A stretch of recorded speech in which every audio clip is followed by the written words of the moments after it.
Heart to Heart, a Catholic media ministry, in association with the Bellarmine Jesuit Retreat House, presents Seeds of Joy, stories for Easter and throughout the year.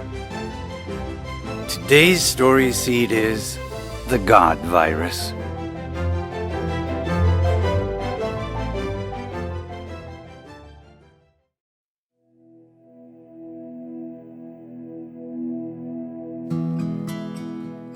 From Paul's letter to the Galatians, chapter 6, verse 9. And let us not grow weary of doing good, for in due season we will reap, if we do not give up.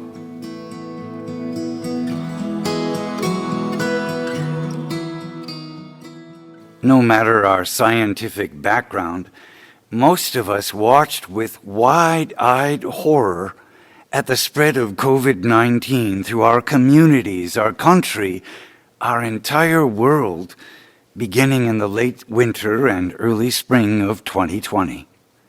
Someday we will look back and remember that in spite of the brightest minds working to stop this rapid spread, it seemed like nothing could hold it back.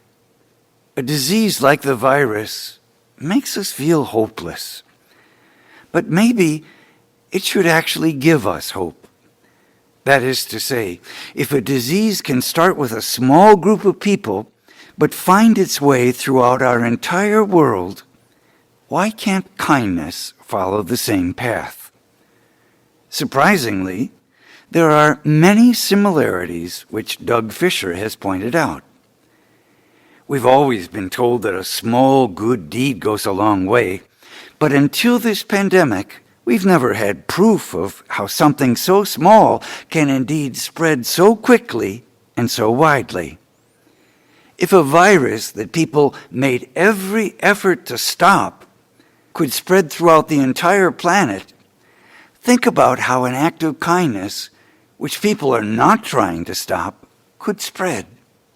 Have you not experienced for yourself in the midst of the pandemic how even one small act of kindness can go a long way towards seeding hope? Remember those moments of love in action from a family member, a friend, a doctor, a nurse, a grocery store clerk, a postal worker, a policeman, a teacher, an elderly neighbor, a small child, or even a complete stranger. Yes, small acts of love can indeed change us and all those around us. This change, however, isn't guaranteed. Consider that the coronavirus, like love and kindness, affects different people in different ways. Some people will get the virus, but it will have little or no effect on their lives. This is indicative of those of us who experience kindness, but our immune system is so strong that it wards off any consideration that we need to change our selfish ways of thinking or acting. Other people don't realize they have the virus, but they still spread it. We rarely think of a small act of kindness as having a life-changing effect on someone. But like the virus, if someone experiences it at the deepest level, they will become infected with kindness and be more inclined to pass it on to others. Because many viruses are highly contagious, during any epidemic or pandemic, we are wise to practice social distancing from one another.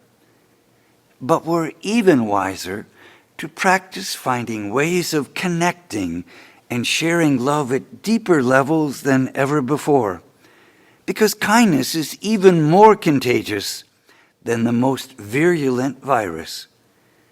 No vaccine is ever wanted or needed against it. So perhaps coming down with a love epidemic is the perfect way to be lifted up. Watering the seeds. What acts of kindness have you witnessed or experienced during these challenging times? What can you do today to spread a little love and kindness toward others?